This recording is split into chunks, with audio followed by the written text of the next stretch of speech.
Hello and welcome back to another tutorial with me, Punkamo Andy.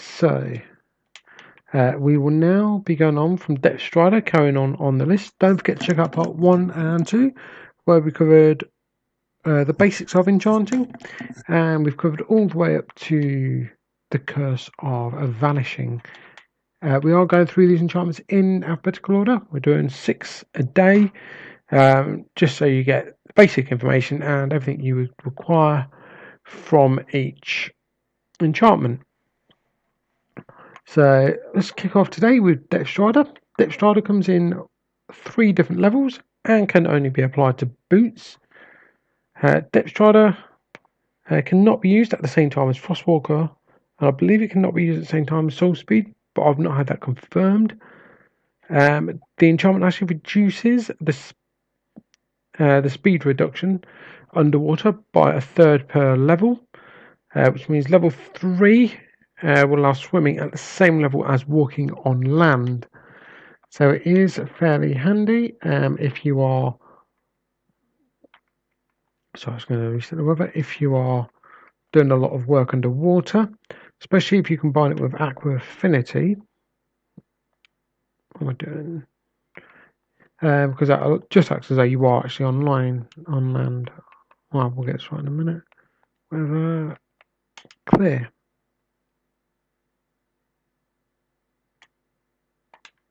There we go. Don't know why I changed it to rainy weather. So yeah, it's quite handy if you combine it with the helmet achievement of Aqua Affinity. Means your mind just as quick as being on land and walk just as quick as being on land whilst you are wearing these. Next we have Efficiency. Now this does come in 5 different levels and can be applied to pickaxe, shovel, axe, hoe and shears.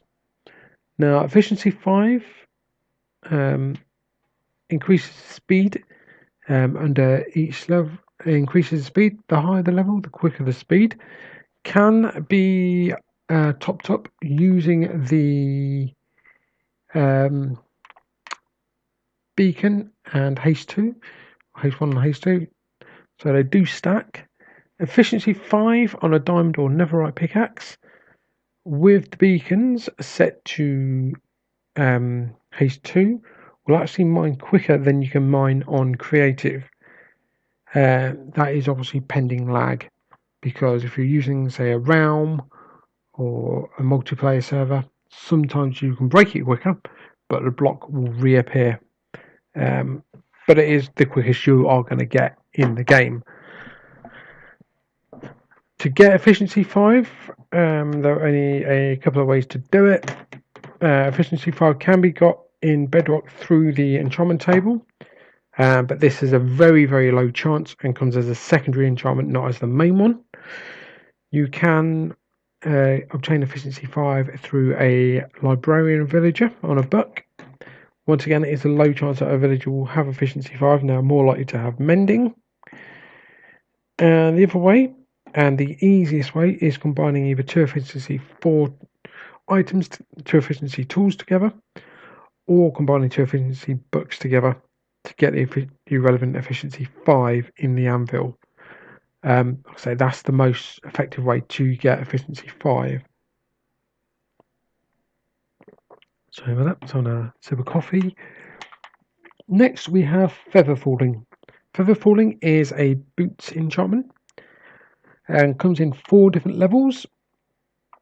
What this allows you to do is to take reduced damage falling from height.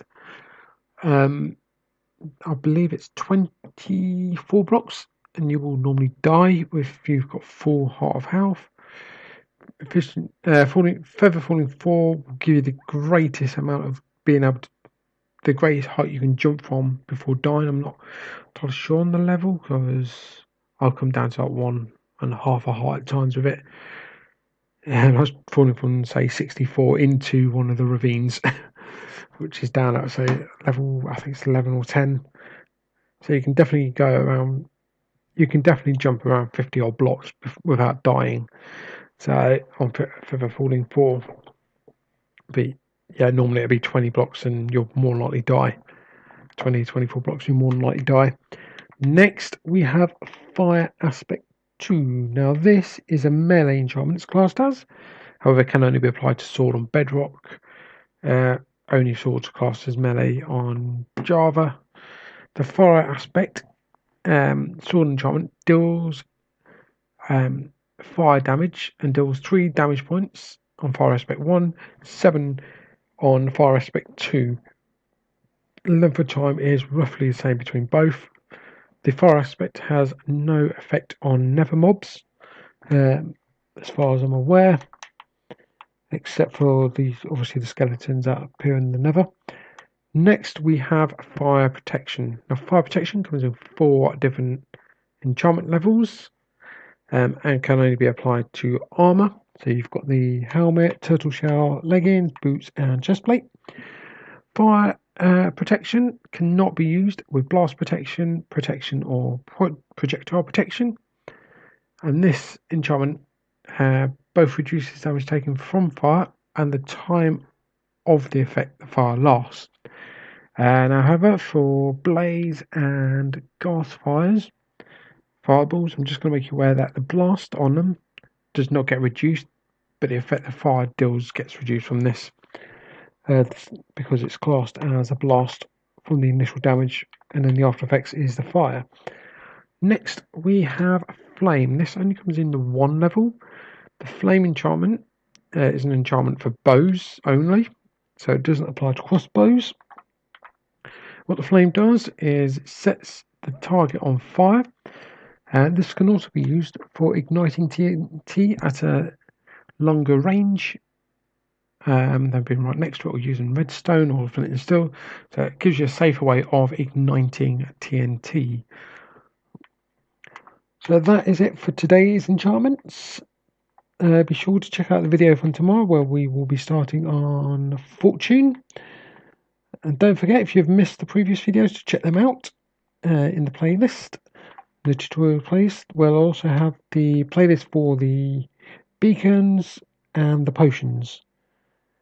Thanks obviously for tuning in today, and don't forget to check out the video tomorrow where we're checking out more of the enchantments.